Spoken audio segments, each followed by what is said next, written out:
America అధ్యక్షుడు టారిఫ్లతో రంకెలు వేస్తున్నప్పటికీ భారత్ మాత్రం వెనక్కి తగ్గడం లేదు. రష్యా నుంచి చమురు కొనుగోలు చేస్తున్నందున అక్కస్తో ట్రంప్ రెచ్చిపోతున్నప్పటికీ భారత్ పట్టించుకోవడం లేదు. రష్యా నుంచి చమురు దిగుమతుల విషయంలో వెనక్కి తగ్గేదే లేదంటోంది.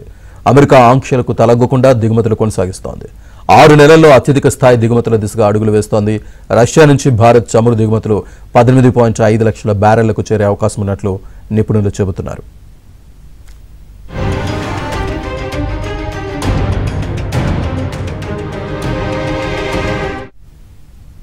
మరోవైపు భారత్లో పుతిన్ పర్యటన తర్వాత మన దేశానికి మరింత దగ్గరయ్యేందుకు ప్రయత్నిస్తోంది రష్యా.